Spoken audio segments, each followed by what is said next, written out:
This video is about planning an RV trip to Alaska, the logistics, the planning, the expense. Friends are interested in how we RV in Alaska and try to decide if they want to try it. Also, some friends and family think we're a little nuts about traveling in Alaska in an RV, and they think we should limit our Alaska adventures to cruise ships. I'm not going to go into the basics of RV travel. Let's hope that you've owned an RV in the past and you understand the limitations and also the freedom an RV provides you when you travel.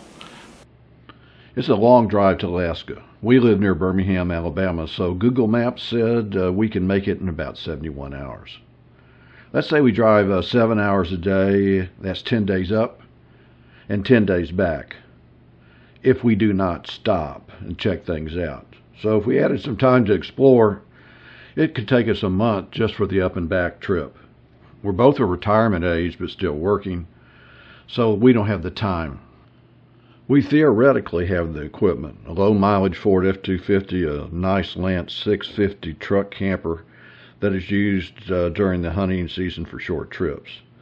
I use it usually to camp on the edge of a field. The Lance is fully self-contained, but it's very small inside.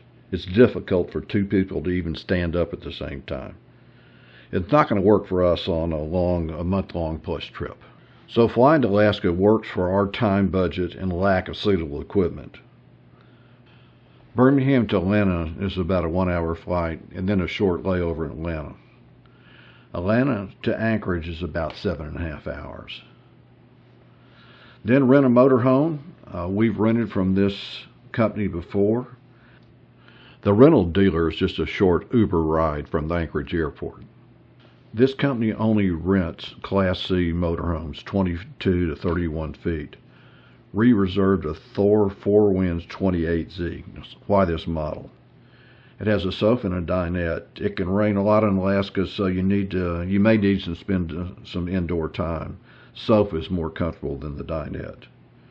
It's self-contained with a 2.8 kW generator that runs on the same fuel tank as the truck.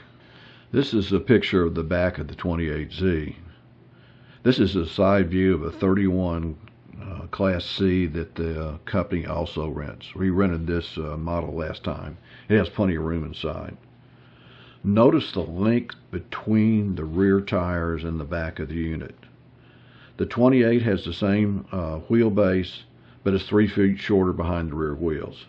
Okay, so what?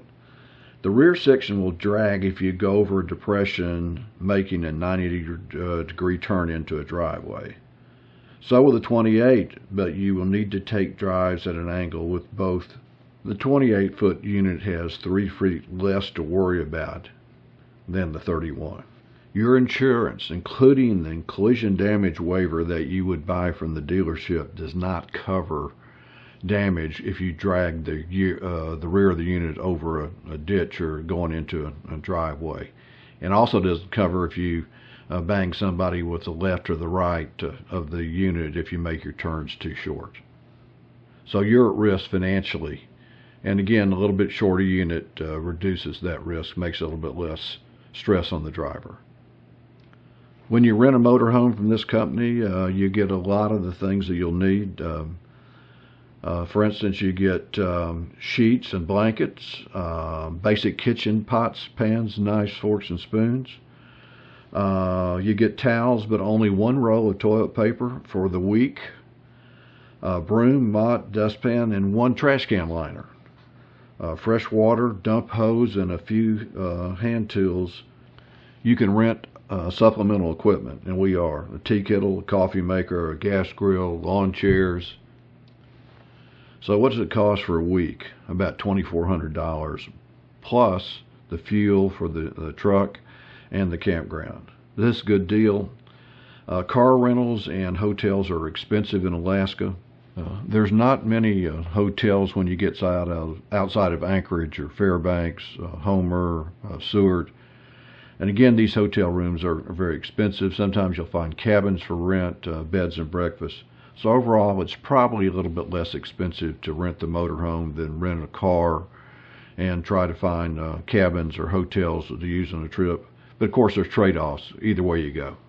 The first night, we're going to spend the night at the dealership in Anchorage. Why are we doing this? Because it gets you an early checkout in the morning. Checkout can take 60 minutes per unit. So if you spend the night, the dealership will give you the first spots in the morning to check out. If you spend the night in the hotel the night before, like we did on our last trip, you're probably going to get a checkout time mid to late morning, even early afternoon. Then by the time you go shopping for supplies, it puts you out of Anchorage later in the day. The dealer recommends spending this first night in their lot. We'll see how it goes. It could be a noisy, sleepless night, or we could get a decent night's sleep and a quick getaway the next morning.